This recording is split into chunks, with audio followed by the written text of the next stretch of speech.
everyone. I'd like to call this meeting to order and welcome all of you. Thank you for joining us this evening. If you are able, please join me in the Pledge of Allegiance. Above the case is a flag. And there's a picture. I pledge allegiance to the flag of the United States of America and to the republic for which it stands, one nation, under God, indivisible, with liberty and justice for all. Thank you. Moving on, we need a motion to adopt tonight's agenda. Madam President? Yes, please. Can I make a recommendation that we actually, we're going to, for 7K, we will just put that off until November, please. Absolutely. So the motion needs to include, except for 7K, correct? Only 7K. Got it. Thank you. So I'll make a motion to adopt this evening's agenda minus item 7K. A second? I'll second it. Fantastic. All in favor? Aye. All right. Call to the public. All right. Then we're going to move on to information and discussion items. And first up is Dr. Ed Moody from Del Rio Elementary.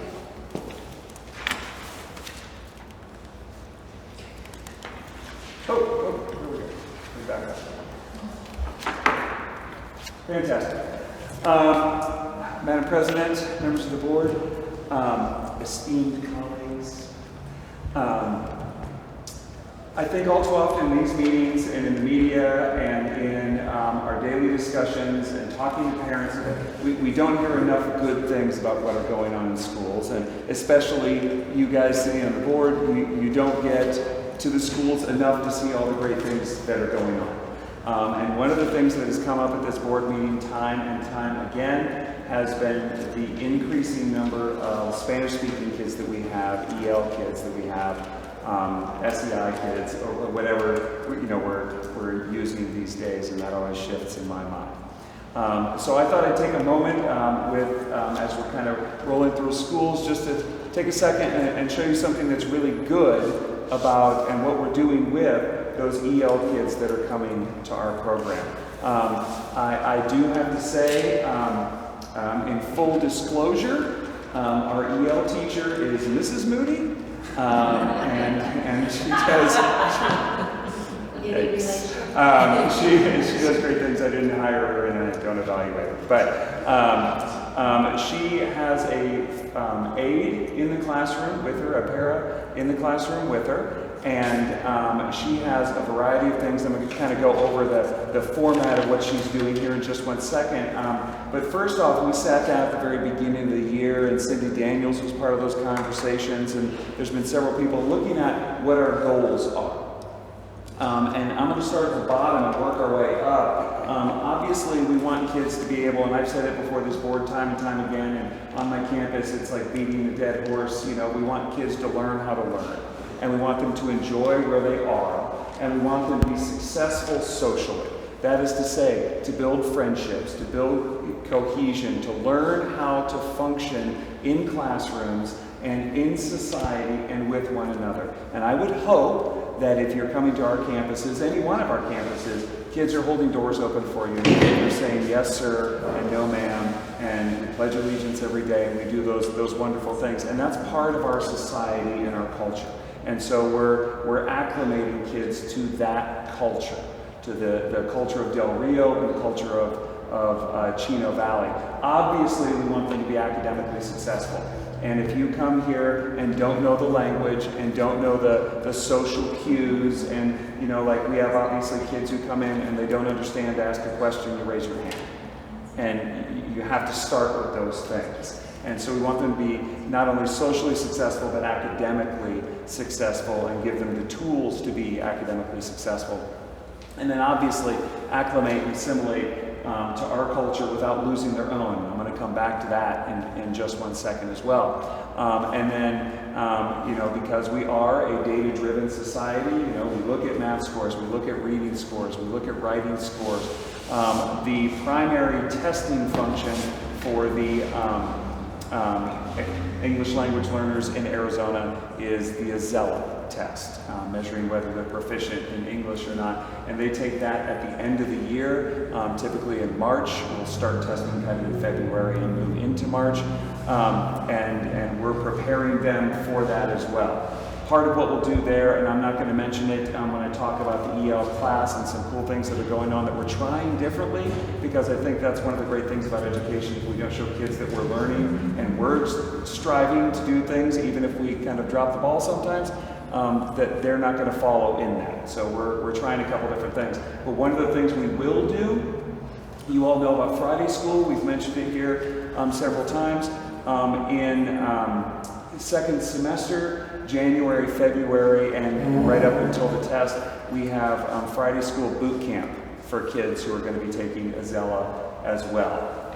And Mrs. Phipps, who's one of our 5th grade teachers and a Spanish speaker, as well as the para from Afman, who was in that class, and Mrs. Moody will be doing that boot camp next semester for our kids. And she already knows those kids, she has a relationship with those kids, and we're kind of moving them along directly to that test. So those are our goals. Well, how do we do it? We're doing a variety of things, and then I'll kind of show you what it looks like, and it looks like the sun doesn't like some of those. But the schedule for the EL classes, it's kind of like a jigsaw puzzle, and if you were to call at 12:30 and say to Mrs. Afman or Mrs. Moody, hey, what are you guys teaching right now? She would have to look at a schedule. It's kind of in and out. But she does reading, specifically for English language learners in 3rd, 4th, and 5th grade. She also does writing for 4th grade specifically. That is our largest group with the lowest level of English proficiency. And then at the very end of the day, we've made a decision at Del Rio to have a beginner English class. And what I mean by that is we have 9 kids on our campus that speak 0 English. And so we've put them, they're in the reading class, they're in the writing class, but we've also put them in this beginner English class, which is at the very end of the day. It's a 40-minute class, and it's not associated with Azella, though it's going to help them. It's not associated necessarily with any particular standard-based progression, though it's going to help with that. It is a social acclimation class, and I see those kids coming out of there every day smiling and every day knowing more English and wanting to use it. And so they'll come out and they'll walk up to you, and you know what they talked about the day before because they're trying it out. Hello, principal. Hello, America. How are you? I am good. How are you? And that's kind of where you stop at that point. But every day it's something new and it's something different. Today they were going over some vocabulary, and they were going over emotions and feelings, and I have some of these pictures here. And the word that they put up the definition. The kids have to take the English definition and then translate it into Spanish. And then they, because if you can translate it, you know it.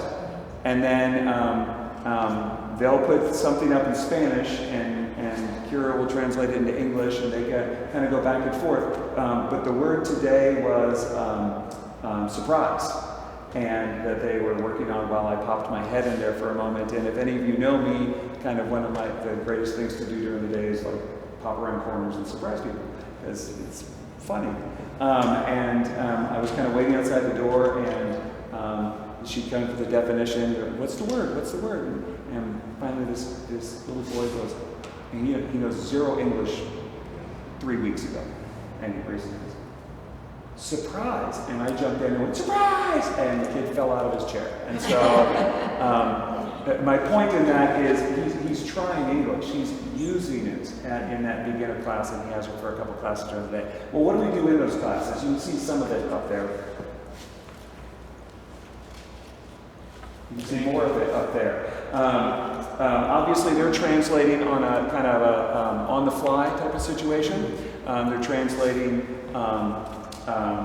verbally, they're translating on whiteboards, they're translating on paper, they're translating with the person next to them, they're translating as a group if it's harder. We're encouraging them to use Google Translate.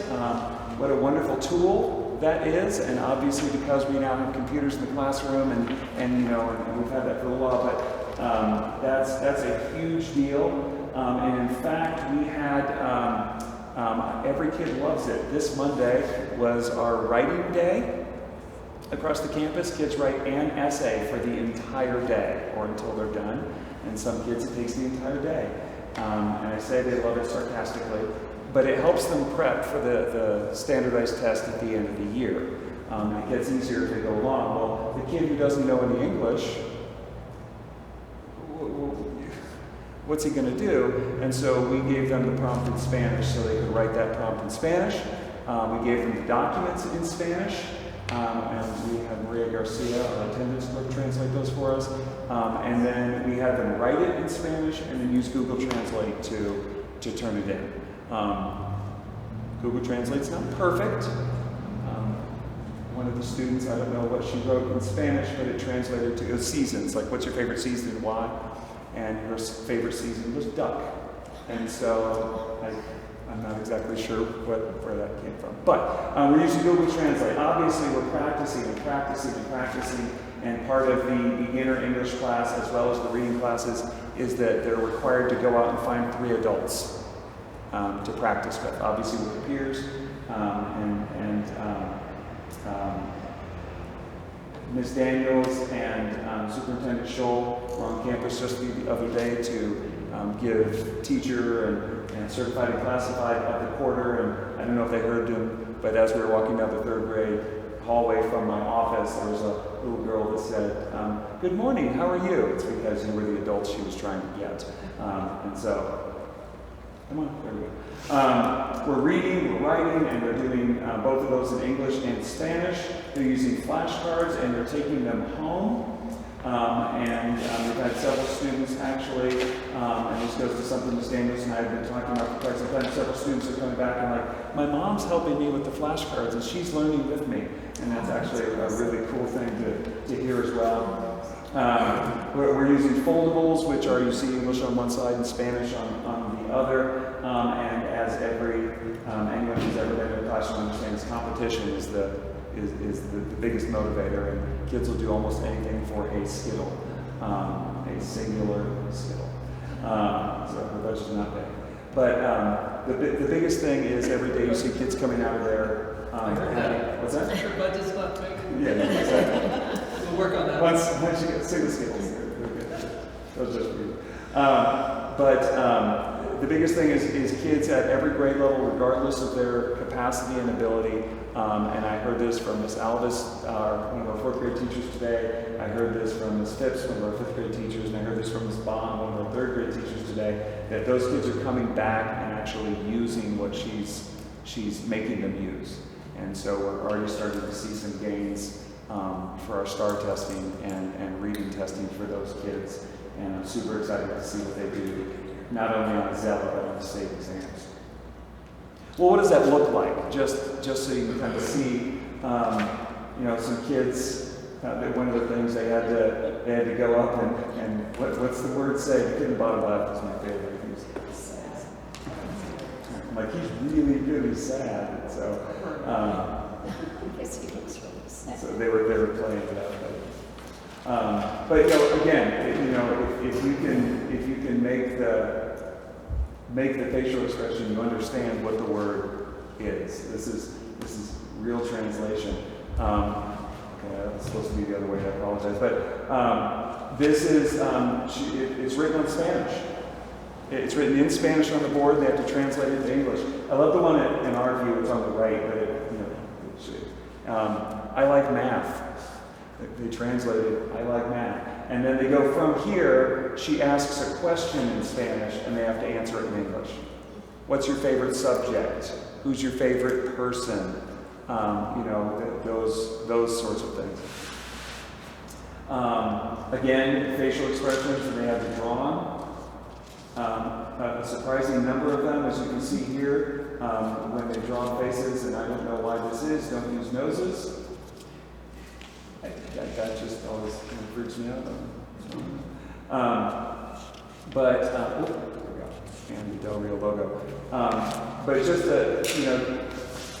when we talked about flashcards last time here, they have to match the cards with the cards on the left with the cards on the right, and the cards are in English. Obviously, it's the word in definition, words in green, definitions in pink or red, and then once they're done with that, then they have to put them in order of importance.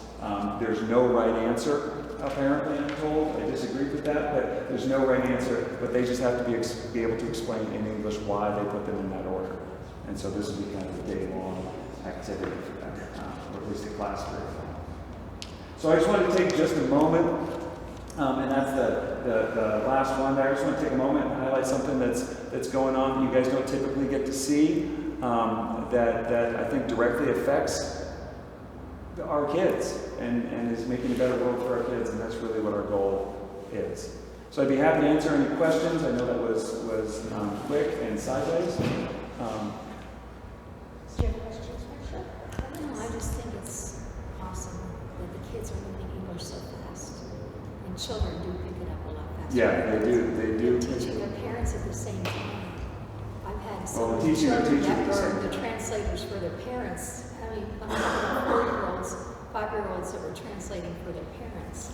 So this is so great that the parents are learning along with the children. Oh, absolutely. And the teachers too. We were sitting in the kitchen the other day, and my wife was asking for a box on the counter, and she's like, "Roll."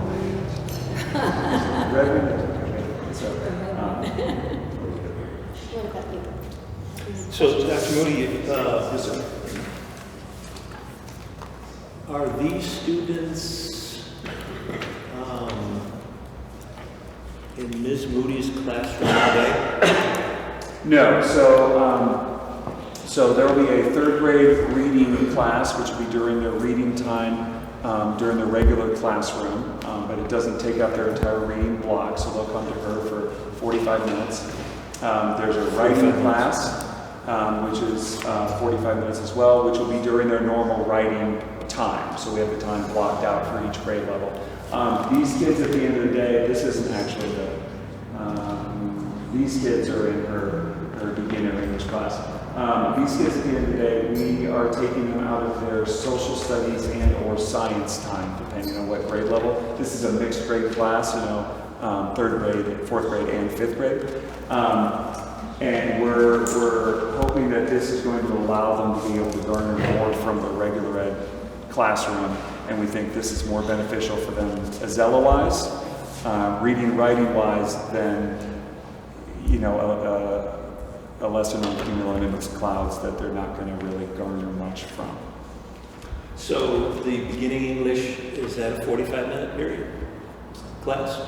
It's 40, actually, 40. right at the end of the day, but yeah, it's a short review class. And then, so how many total students are in this particular program? 29. Yeah, Delray. 29. Yeah. And- And we just enrolled another one today, starting after the break. Okay, So 30. And there are just 9 that are, They came Speak to us knowing. speaking knowing. okay. And then I was just wondering, is Ms. Moody, is she a Spanish speaker? She is not. She speaks Swedish. When she was 9, her mom moved to Sweden, married a Swede, moved to Sweden, and they put her in classes. On day 1, she knew no Swedish, and by the end of the year, she knew Swedish. And so she kind of wants to mirror and emulate that for these kids. But no, she's learning Spanish. She has been to several programs and is kind of slowly picking it up. But she does not speak it yet. Thank you. Thank you. Well, Dr. Moody, thank you very much. We commend you and your staff for doing such a great job. Thank you.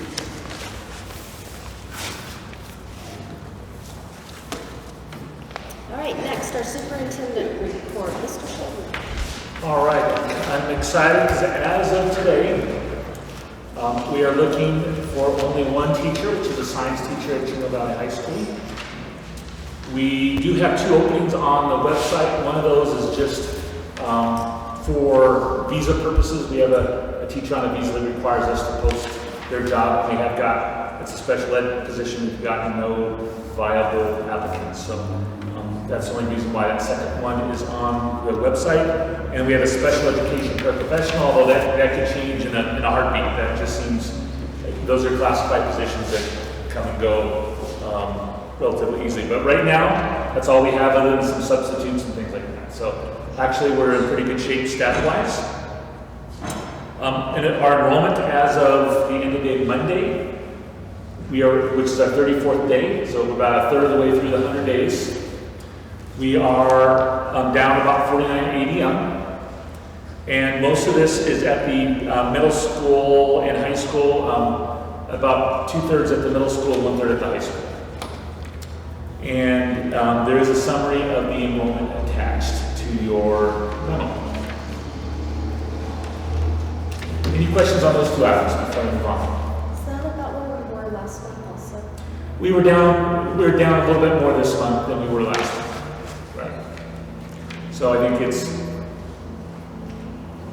typically what happens is through the first semester, especially at the end of the first semester, high school tends to go down and the K-8s go up. So we're kind of in that mode right now, but just the high school's going down a little bit faster than the K-8s are going up. Construction update. Thank you. You all were attended the teacherage ribbon cutting. I thought that went really well. We are hopefully, fingers crossed, going to have our final inspection tomorrow, and people can move in over the weekend and get settled during fall break, and then be ready to go, have a week in their home, and then be ready to go for when school starts in a week and a half. We are hopeful for that, and I think it turned out really well. We got some really good press, and it has gone very well.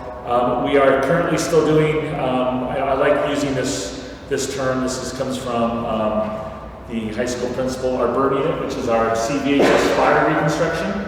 We're still working on that after well over a year. We have, if you've been anywhere in front of Del Rio, you've noticed the parking lot reconstruction. We have the gas lines at the high school still going, and then of course we have the HVAC installed. They're actually working on the roofs at Heritage right now, along with the roofing project, so that's going on. I have under upcoming the Del Rio fire alarm that's actually in process right now. We have a fire, do we have a fire watch or we were waiting on it? We have a fire watch for one portion. That's right. Of our campus. So we're working on that right now. We also have that quote weatherization project at Del Rio, which is painting. That's kind of in planning right now. And then we also have, we're waiting on, when you order any kind of HVAC units, they tend to be months out, especially for the kind of stuff that we're looking at. So replacing the HVAC units on the gym at the high school. Things are slowing down. We were pretty hectic on construction. Things will be slowing down a little bit, which is okay. So now that the summer's over, and we're already a quarter of the way through the school year, believe it or not. But things are beginning to slow down. Yeah. Any questions on construction? Now, do you have all the homes ready to be rented? We have 9 of the 10 that will be occupied. We have that 10th one that we hope to use to lure in a science teacher, if that's what it takes. So that's going to be the recruitment part of the project. Hopefully get somebody in there. So 9 out of 10 we do. The ASBA annual conference, for those that are interested in attending, is December 6th through 8th at JW Marriott. If you are interested, please let Karen know sooner rather than later. Those rooms tend to just fill up right away. So let her know when the time comes for that to open up. She can be Johnny on the spot and get those reservations done, because it will sell out. So we want you to, if you're interested in going, we want to make sure that you are a room in it. Thanksgiving lunches. I'm sorry. Mr. Vogel, you have a question? Okay. Thanksgiving lunches, we're getting only a month and a half out from that, from Thanksgiving lunch week. So there is a schedule, November 13th through 16th. We have the days and the times for you. please RSVP with Karen so she knows we want to make sure we have enough people. Just let her know and she'll put you on the list. And if you're not on the list and want to show up, we'll accept you anyway. We just want to kind of have an idea.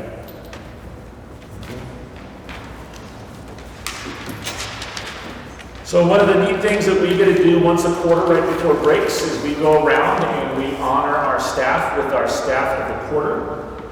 And I want to thank Donna Webb from JEDS. She came out and provided the goodies and a gift certificate for lunch at JEDS.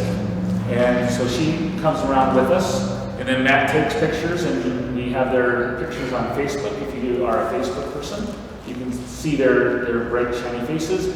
It can be a little alarming when the principal, superintendent, and assistant superintendent walk into your classroom. If they aren't, knowing what's going on, it can be a bit alarming. But we have some, we honor some really good teachers at Territorial. Long-term special ed teacher Shannon Feipel, and then actually they were in the same room. Amber Leeson is her paraprofessional, so we was a one-stop at Territorial. At Del Rio, we have Ella Alvis and Sarah Paul. Ella is our teacher. Sarah Paul is our permanent substitute. She happened to be manning the gate that day because we have an alternate entrance into Del Rio because of the construction going on. So we got to call her down and surprise her as well. At Heritage, we have Erica Warnke, who's our teacher. She's in one of the portables, so she's there. And then Sarah Bradley is our behavior coach. And then at the high school, we have Emilio Cardenas, who's one of our teachers, and Corey Fuller, who's our day porter. So, and then someone that's close to our hearts in our district office is Kathleen Little. She's our student data coordinator. This is her last week. We had a luncheon for her on Monday. She will be sorely missed. She's been in the district over like 23 years. She and I worked together. Mr. Fogel, you were there when she was working at the high school. She was secretary when I was she was administrative assistant when I was assistant principal. We worked closely together. I finally convinced her to come to the district office, and it's been a blessing to the district as a whole. Her coming, she really has taken on the role of student data coordinator, and so we wanted to honor her in her last week with the district. And fortunately, we found a good replacement that I won't say will be as good as Kathleen, but she'll be close. She's going to be right up there. So we're excited about that. Calendar, of course, we're on fall break next week. That's why we're having our meeting today. We have Thanksgiving at the high school November 13th. Our governing board meeting will be November 13th, after that evening. Del Rio on the 14th, Tech on the 15th, and HMS on the 16th. All with the times there. 6th through the 8th of December is the ASA annual conference. And our final board meeting of the calendar year, it will be on December 11th. Any questions, concerns, comments from the board? Lots of stuff happening. Well, this is just a skeleton calendar. That second quarter seems to be filled with concerts and plays and all kinds of stuff that's going on. Basketball is going to be kicking off, and wrestling, and there's a lot of athletics going on, and so it's going to be, second quarter seems to be one of the busier quarters of this school year. All right, item 6C1, our financial reports.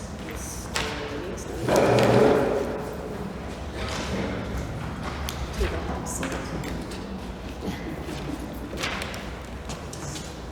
Good evening, Madam Chairman, members of the board, staff, administration, ladies and gentlemen. A quick look at the month ended September of 2023, September 30th. I've got 3 reports I'd like to just summarize real quickly, and hopefully, again, just be comprehensive but direct as well. A look at our operating budget. Operating budget is, at this point, the one we adopted, $19.7 million. That's probably going to go down just a bit to 19.6, maybe 19.5 million. I'm just going from the front page based on a slight reduction in our daily membership. Year to date, as of September 30th, 4.7 million spent on a budget of, again, around 19.5 million.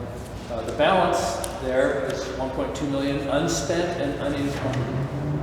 And that's a really cool term for schools to use.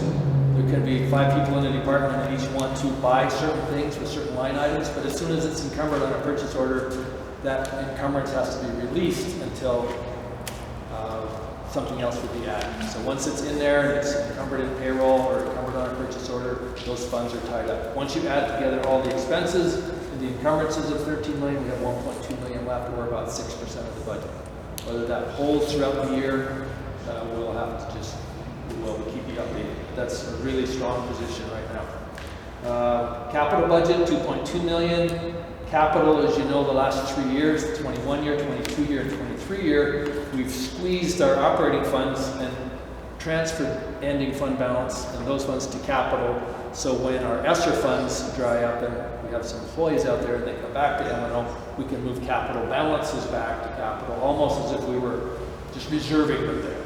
So my goal this year, and it's interesting trying to work this through, but my goal certainly is the $2.2 million budget in capital to not spend over $1 million. So we have that $1 million coming back to M&O next year, and it doesn't leave us much room if you put together the expenses of $270,000 and the encumbrances of $670,000.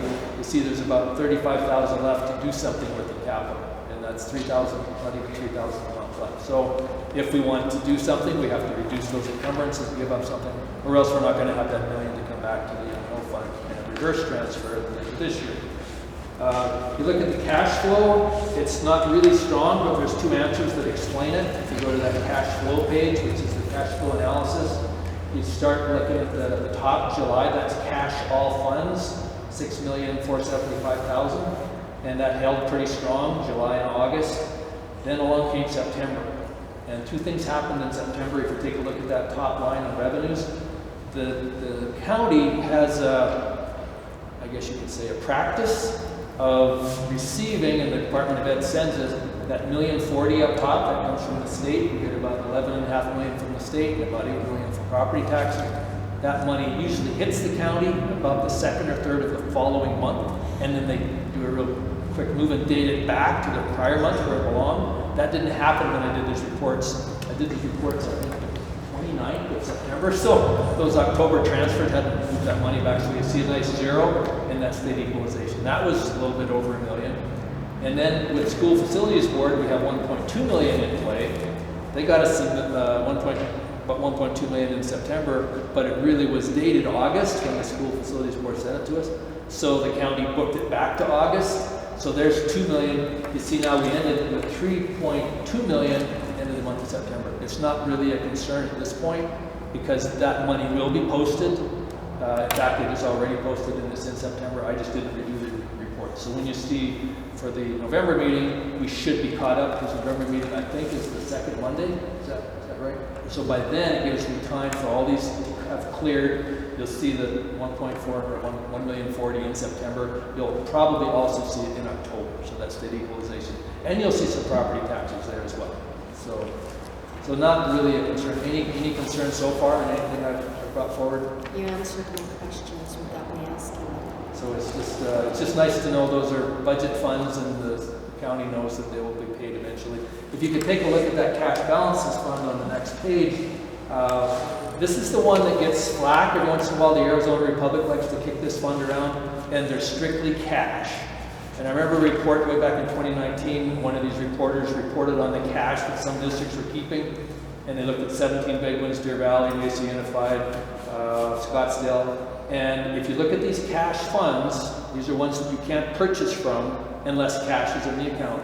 They put together 17 school districts and they were complaining they wanted this legislature to come along and reduce that and make them use those funds. 550 million were in those school districts in these cash control funds in 2019. And you look at a couple of ours and you look at 570, we have a pretty decent balance there. That's our indirect cost funds. This is one that Scottsdale had 8 million in back in the day. $464,000. That helps us with indirect costs such as utility costs, such as travel, such as providing services that we might not be able to provide. So these are cash control funds. If there's no cash in the fund, we can't do it. Food service is definitely a cash control fund. Our cash balance actually increased about $120,000 last year, a very good sign. But they're reserved for one purpose only. So we like the freedom to let them build in case other things happen. Any questions on that cash fund page? Okay, and then the very last page then is simply a fiscal summary with our cash balances. I do apologize, I can't as of this meeting when I put this together a week and a half ago, I can't bring the cash forward from last year in these reports from our financial software until the cash is brought forward. And they roll that from one year to the next. So July, August, and September, we kind of go into this fiscal trough where we know where we ended last year, but we don't bring that forward until the annual financial report's approved, which I hope you'll approve tonight. And then I'll get with the county office, the Ed Service Agency, and then we'll roll those forward next week. The goal is to next Friday have all these beginning balances on that cash report for cash balances, the last part of this report, all brought forward from last year. And then we simply do cash that we started with, plus revenues minus expense, equals the ending cash balance, and then it's active. But until we do that, and it's really smart because we've got how many grants sitting that could go till the end of September? So like 5 grants that end September 30th, some end June 30th, our end of our fiscal, but they're really generous and intelligent to let us keep our last year cash in the prior year because so many things happen. In fact, there's about 8 funds that we're still spending out of last year's funds, and we stopped on the 30th of September. So this will be updated. Any questions then on the financial report for the month of September? Okay. Thank you. Thank you. Oh, and then we Go have, ahead. then we have our student activity. Yes, please. Yeah, we are seeing some good activity in our student activity funds.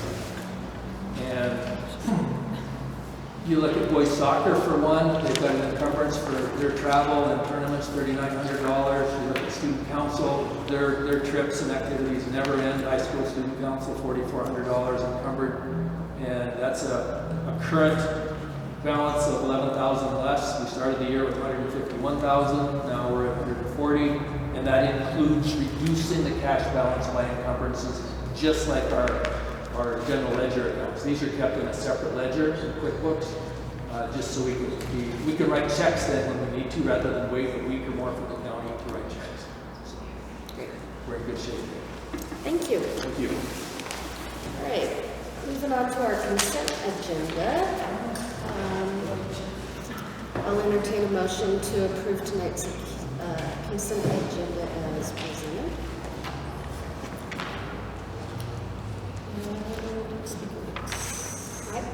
I will motion to approve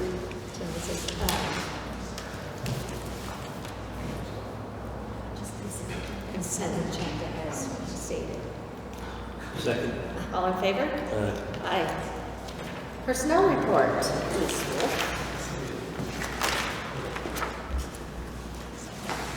Good evening, Madam Chair, board members, Mr. Schultz, Ms. Daniels. I want to just go ahead and draw your attention to number 8 on the personnel report. We had to do a little moving things around, so just number 8 will be extended resource teacher, not math, and they will be replacing number 9, who is now going to be a para. Okay. And then overall, we had 6 new classified, 6 resignations. One of them was a retirement, 1 termination, 1 certified change, 3 classified changes, 1 classified sub, 12 coaching positions, and 152 timesheets. I just have one quick question that I actually meant to ask Mr. Schultz the other day. Number 17, was he an employee previously? No, he was not. He may have helped. Yes, he may have helped of that particular program. Thank you. All right, any questions on personnel? All right, seeing none, again, I'll entertain a motion to approve tonight's personnel report along with supplement. I move that we accept today's personnel report along with the addendum supplement. Second that. All in favor? Aye. Thank you. Thank you, Ms. Wolf.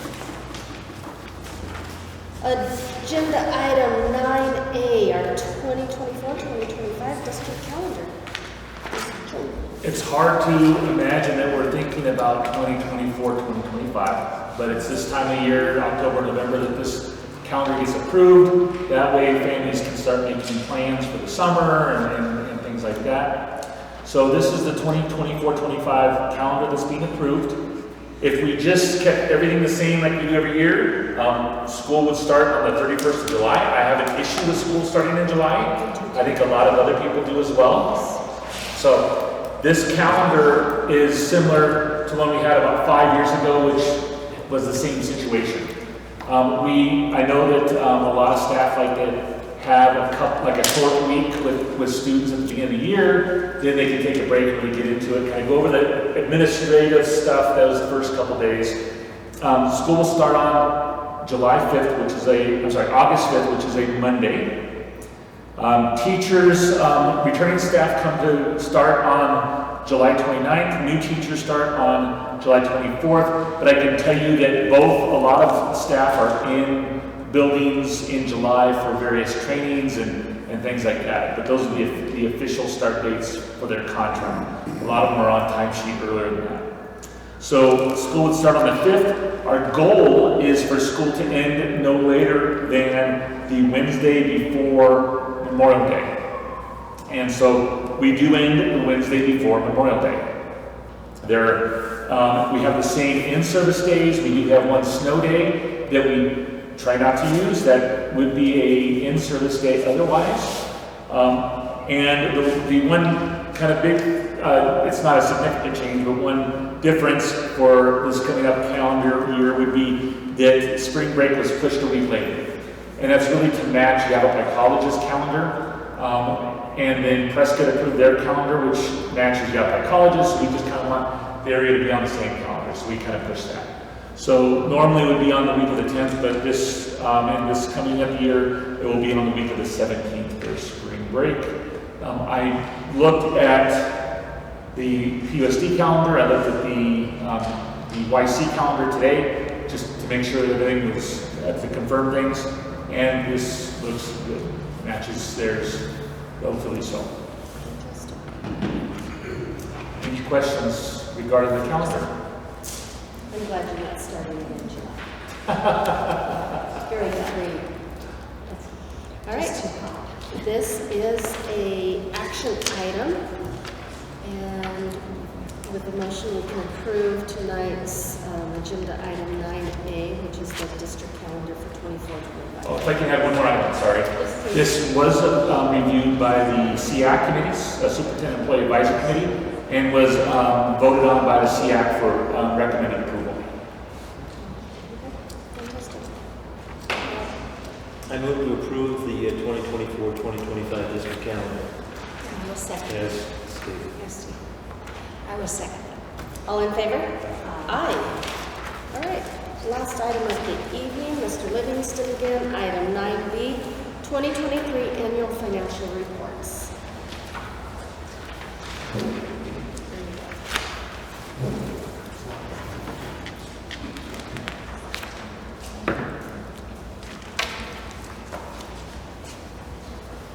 There's some updated pages, and then there's some pages that I've done a little bit of note taking on. So you've got hopefully a chance to review these and take a look at where we were about a week ago. It's gone from about a 14-hour process to about a 74-hour process, 75-hour process going through this data, because now there's links from certain spreadsheets that use nested if statements, if you're familiar with logic statements in Excel, and lots of pivot tables and VLOOKUPs, and they're all macro enabled. So it's a lot of back and forth. I'd like to just do some highlights from the year ended June 30th of 2023, and that's the July 1st of 2022 fiscal year. Some things to highlight, and probably best to just, if you could go page by page. I'm not going to hit every page, but it'd be kind of handy if you could just look. Front page, you see that our expenditure is $17,023,000 on the M&O side. Classroom site funds, $1,455,000.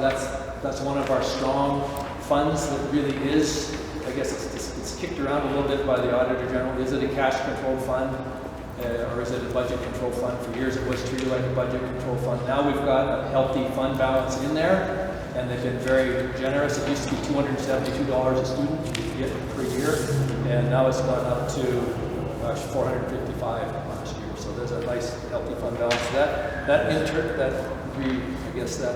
calculated to about $13,000 total cost for our 113 teachers last year, if you just divide by the amount. Weren't they getting about 11? Was it 11 or was it 12 payments, actual cash? Last year I think they got 11 when you include the signing bonus. And this year it will be 13 plus $1,000 signing bonus or retention bonus. So that's probably our healthiest fund right there, that 010 fund.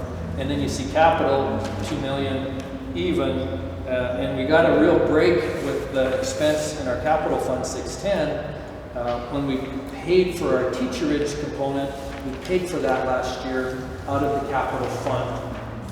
And then I was able to move that expense over to the new COVID fund.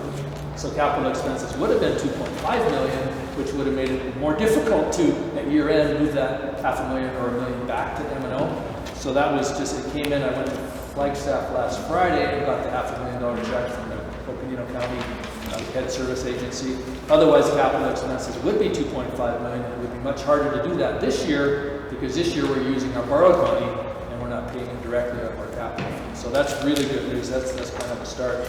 You take a look at the second page, it's called 1 of 10. You take a look at 4 numbers in particular. The M&O column there started the year with $1.12 million cash. Fund balance is what we're going to end up with, fund balance. $1.1 million there in the operating fund, and you come down to total expenditures, $17.02 million.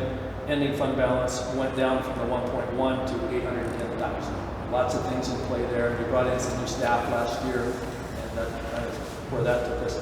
Capital, you go back to the second column, started at $1,071,000, spent $2 million even, ended at $1,641,000 instead of $500,000 less than that. Because of that transfer, we were able to move those costs, and now those revenues are there, and that fund will equalize over 2 years. Last year and this year are 356 fund. So that's a quick look at the big picture. You take a look at page 2 of 10, and you see it's everything here is our operating fund, and you have 3 columns, actually 4 columns on the far right. Budget, that's all for the 23-year. Actual, that's all for the 23-year. Prior year is all for the 22-year. Budget last year for operating fund, $18.075 million. Expenses of $17 million even, and the prior year, $15.1. So we did increase $1.87 million in expenses from the 22-year to the 23-year. See where we were at there. The rest of these, you can go to page 4, and to the middle, there's a nice little chart. We do have $19 million in fixed assets. The Auditor General likes to treat us like a business and have us calculate depreciation on our depreciable assets. We don't get an expense break for that. We just have to track it. So that's what we have at the end of the year. And then we have our capital expenditures outlined. Same thing, go up to the upper right, actual expense $2 million, broken down by buses or capital. We did buy $730,000 worth of textbooks for textbooks last year, which I think was somewhere over 20 years hadn't been replaced. So that was necessary. That's something that, well, everything we do I think is necessary. And then you see federal programs and state programs on page 5. You go down to revenues, $3.878 million on page 5. That's the second column from the left. And again, a great part of that, if you look at the 300 to 399 column, $2.1 million, a great part of that was federal ESSER 3 and ESSER 2. And a little bit of the 691 fund is not mentioned there for impact aid. we will see Fund 691 here in a minute. Going on to page 6 and 7 and 8, just calculations on things that we're doing. We had a gifted, I didn't get a lot of data at the top of page 8. I would like to get a report from each school telling me how many students they would say were, it used to be the definition was tested in the top 5% of a nationally normed test. And it's hard to document. So I'm not sure we have zeros there, but that's what I was able to put. So it'd be nice if we. This page 9 is probably a 15-hour page, making sure things line up with every one of these. This is the Chino Valley School District contribution, if you read the title there on page 9, to the National Public Education Financial Survey report. About 15 hours to do this page, to make sure it's tied up. And as you can see, they break it down by funds, 001 to 799, so it's everything that happened in the district. And we come across with debt service, and it gives you totals as we go across for every expenditure basically in the district. Then you go down below that, and you've got another breakdown of 5.2 million in regular education for teachers and contract substitutes. It's still something that we're talking about, Superintendent Scholl and Cindy Daniels and myself. We did bring in 4 full-time substitutes last year, and before that, all of our substitutes were substitute teachers were contracted with Ed Services. So I think over time we can see some cost savings from them because they're full-time in schools, 1 person per day. So that should reduce that contracted services. And that's kind of what we're getting at here. Contract substitutes, 98,000 last year divided up. Then we hit page 10, and this is kind of an eye-opener. The way page 10 works, I put some numbers in the lower right corner. Those numbers in the lower right corner are expenses in the current year from all these funds. 335 is a 100-day COVID eligibility fund. They're all COVID related, 265,000 there. Fund 356 was the fund I was able to set up with the Auditor General last year for the 498,000 we spent on the teacherage fund. That's the 498,000 from Coconino County. 329 and 330 were both homeless funds, but based on COVID funding. 227 and 228 are based also COVID funds based on special needs students. 336 is the 1.5 million ESSER 2 fund, and 346 is the 3.5 million ESSER 3 fund. And that's what we spent $2,238,000 last year. And then they want it down in the lower right or the lower left in the middle there by year.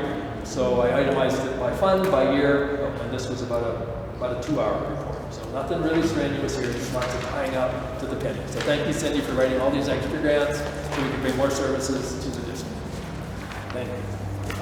This is a summary on the page right following that, and it's just got everything from beginning cash balance plus revenue minus expenditures. It takes budgeted expenditures and then actual, and then gives you a cash balance at the end. And we see that classroom site fund with that nice $1.2 million fund 010 ending balance. Even though we spent $1.4 million, we still have a nice ending balance. That's something we can count on. We go down to indirect costs. We've got that 371 there. We come down to OPEB. OPEB is one that other districts have done, and it's a supplemental retirement program, second from the bottom. I don't think you'll ever really get involved with that. Don't really need to. Then if we go back to the back, this is a new page, the very back page. This is one that's got small writing, so I just wrote all over it myself so you can see what's going on. We had a little discussion last spring about the word fund balance, and I believe President Thomas mentioned that the city had a fund balance goal or policy of 5%. And fund balance is a difficult thing to get sometimes it can be difficult. So if our district started keeping these financial records in 1927, let's say, and every year there's a $10,000 surplus revenue over expense. Over time, that's simply the same equation, revenue over expense. It's not quite as simple as saying, well, if we want a 5% fund balance or a 5% carry forward, we make sure if we have a $100 budget, we only spend $95. It's not quite that simple. That's a good way to ensure you're going to continue to increase your fund balance, but your fund balance is cash, revenue over expenses. So this is a brand new sheet. I just talked to President Thomas and Superintendent Scholl about this. And there at the top, where I did the double underlines, it's about 2 inches from the top. It says, does the district have a process or policy it follows to establish a targeted or a goal fund balance reserve level that the district is working to maintain each year. So, and I think the word working to maintain allows us to put the word yes. And then it asks, right next door, it asks for, give us the policy from your ASBA policy. Well, I think we can say yes, we have one we're working towards, but I don't think at this point, I look for one, I don't think we have a policy. I think a no answer might trigger just some questions and phone calls. That's what they do. The Auditor General gets this from all the districts, and then they make phone calls till January if they have to. And then they make you do a corrective action plan if they think something is remiss. So I think we can stick with the word yes because there's a little generous language there. Are we working to maintain? We certainly are. Last year we brought forward 1.1 million, which was 6% of the $17 million budget. And this year we're down to about 4%. So then that results in some math, and they say, well, what is your target percentage? And last year there was the 1.1 million. Here's where my writing starts down below. 22 year, we carried 1.1 million forward. 23 year, we carried 810,000 forward. And then I have a little corner chart there. If we said the goal was 4%, the target would be 4% of 18 million, which is a 723,000. That was our target, and we brought forward 810. We're slightly over, and it says that in the little box up above, because I put that in there. District fund balance reserve exceeds its target fund balance. So if our goal was 723 and we brought forward 810, the result here on this sheet is exceeds fund balance. If, however, we jumped to 5%, our target would have jumped to 903,000, and we're at 810, so we're short. So then that spurs the discussion, do we want to have a fund balance by policy? We can look at other districts, bring one forward. And just for some context, before we went into current year funding, we were maxed out at 4%. That's the maximum we were allowed to carry forward. And so that's, carrying what we're doing now between 4 and 5% actually is a pretty healthy carry forward. And so we're doing really well on that. Whether it be 4%, 5%, somewhere in between is probably spot on where we want to be. Anything above that, you're not spending money that you should be spending. Anything below that, if there was something that happened, it would be difficult. It could be difficult to maybe fend off whatever that happens to be. But between those two, between 4 and 5 is a very healthy carry forward, in my opinion, and hopefully others agree. Since the actual question is, do we have a policy? Is it something that we need to be looking at and actually create a policy for? And that's something that I talked to Mr. Livingston about before the meeting, that we can do some searching in our policy book just to kind of see if it's there. He may have an idea, or he may know another district that has a policy in place which would give us the citation that we can look for in ours as well. And if not, that's something that we can take somebody else's wordsmith it so that it meets our needs. And it would come to you guys for normal adoption, policy adoption. Any other questions for either Mr. Livingston or Mr. Schultz? I'm just going to say thank you for all your hard work. Thank you. Thank you for keeping us good. Yes. That's it. Thank you. All right, so this also is an action item. If we could have a motion to approve tonight's 2023 annual financial reports. I move to approve the 2023 annual financial reports. Second. Thank you. All in favor? Aye. Fantastic. Good night, everyone. Thank you for coming all this way, everyone. I appreciate it.